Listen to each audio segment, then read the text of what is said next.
Di dalam sebuah penjara, ada seorang tahanan yang aneh. Dia memanjat dinding setiap hari, hanya untuk melatih kekuatan tubuhnya. Orang lain bersantai, dia angkat berat. Orang lain istirahat, dia latihan pukul. Serta latihan push up dan pull up. Angkat kayu selalu pilih yang paling berat. Hari hujan selalu latihan lari. Alasan Kyle ingin jadi kuat, karena dendam di dalam dirinya.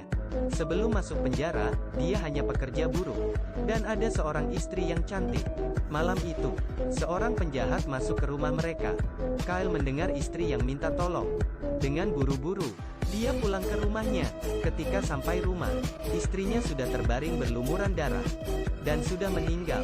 Saat itu Kyle menangkap penjahat itu dan dibawa ke pengadilan. Namun rupanya, penjahat itu adalah anak orang kaya. Dia menyogok hakim dan dibebaskan tanpa hukuman. Melihat penjahat yang dilepas begitu saja, Kyle sangat marah. Saat pengadilan selesai, dia merebut pistol polisi dan menembak penjahat itu. Dia pun berhasil balas dendam. Namun setelah itu, hal menjadi rumit.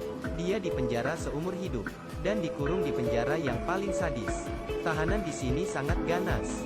Mereka memukul dan membunuh orang. Dan polisi di sini mata duitan. Tahanan yang baru masuk, barangnya akan diperas hingga habis. Seorang polisi melihat cincin pernikahan Kyle. Dia tidak kasih. Namun dia pun dipukul, lalu direbut cincinnya. Di dalam penjara ada tahanan mesum, Andre. Suka mengganggu orang lemah. Billy tahanan yang baru masuk bersama Kyle. Sering diganggu oleh Andre. Namun polisi pura-pura tidak tahu. Karena Andre memberikan uang. Malam itu, Billy yang disiksa berteriak dengan kuat. Kyle pun susah tidur. Keesokan hari, dia melihat Billy yang disiksa, dan muka Andre yang sombong. Dia pun terpikir, si pembunuh yang membunuh istrinya. Dia pun memukul muka Andre. Kemudian mereka bertengkar. Polisi pun menahan mereka.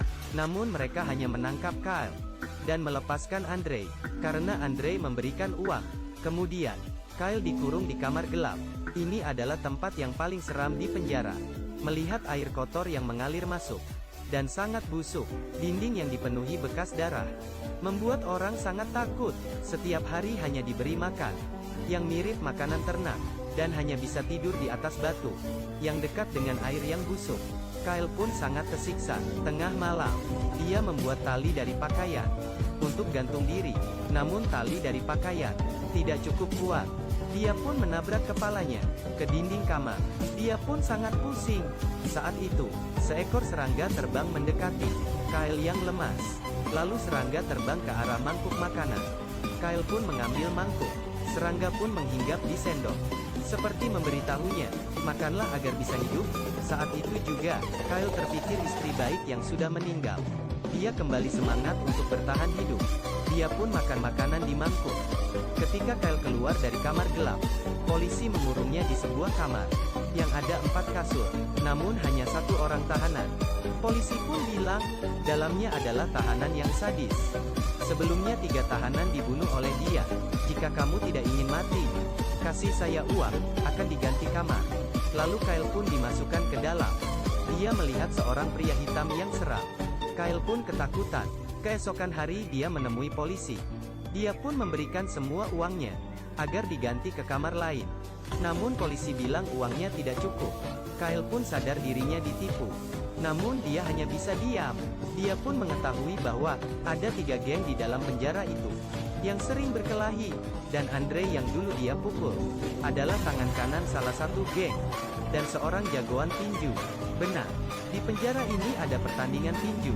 Yang menang akan semakin naik daun, yang kalah akan mati di tempat. Polisi dan kepala polisi pun tahu, namun mereka tidak melarang, malah mendukung pertandingan tinju karena bisa mendapatkan untung. Dan gengnya Andre terus mengganggu Kyle. Saat kerja, mereka memukuli Kyle. Polisi hanya melihat dan tidak melarang. Setelah itu mereka mengurung Kyle di kamar gelap. Pada saat hujan, air hujan masuk ke dalam kamar, membuat kamar tadi semakin parah. Akhirnya Kyle sadar dan mengerti, dalam tempat ini hanya kekerasan yang bisa melindungi dirinya sendiri. Dia mulai latihan, tiap hari manjat dinding, push up dan latihan tinju, angkat kayu yang berat, latihan lari.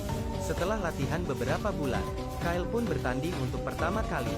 Lawan dia adalah musuhnya, Andre.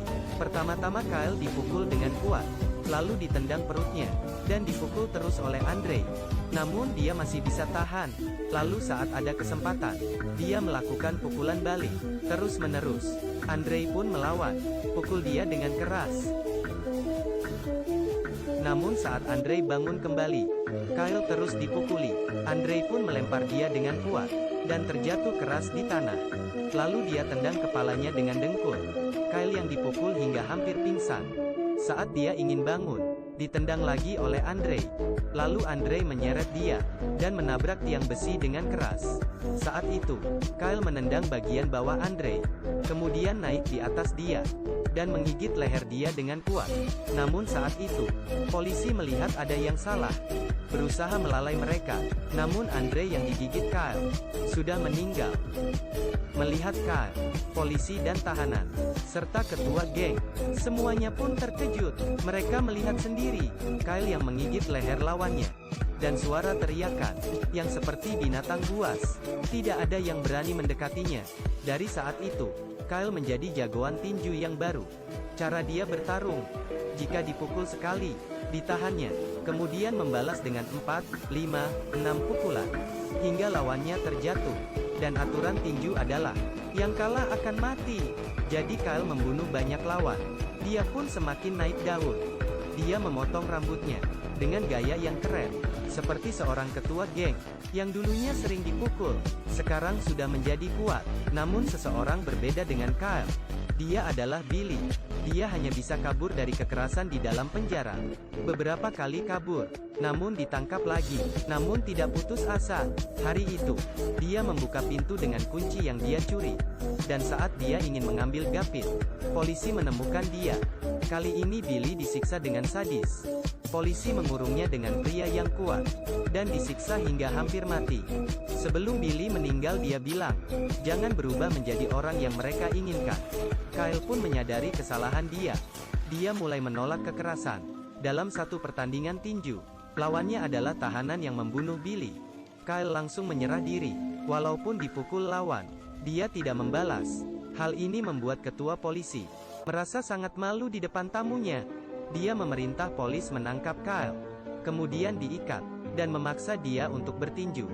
Jika tidak, maka akan mati di situ. Beberapa hari berlalu, Kyle dijemur di bawah matahari, dan dimandikan di bawah hujan. Kyle pun semakin lemas, namun dia tidak menyerah. Semua tahanan lain terharu dengan semangat penolakan dia. Mereka pun mulai mengerti, semua pertandingan tinju di dalam penjara, pemenangnya hanya ketua polisi. Para tahanan hanya sebagai korban. Jadi semua geng pun sepakat untuk tidak mengikuti pertarungan tinju. Kepala polisi pun sangat marah. Dari semangat Kyle, akhirnya penjara menjadi damai, dan polisi tidak berani membunuhnya. Jika dia dibunuh, dia akan menjadi pahlawan. Kyle pun akhirnya dilepas. Ketua polisi pun berencana membunuh dia, namun bukan dilakukan oleh polisi. Dia melepaskan seorang tahanan. Dia bertubuh besar, seperti seorang raksasa. Dia melepaskan ikatan dan mulai menyerang, serta memukuli Kyle hingga hampir cacat, dan mencekiknya hingga hampir mati.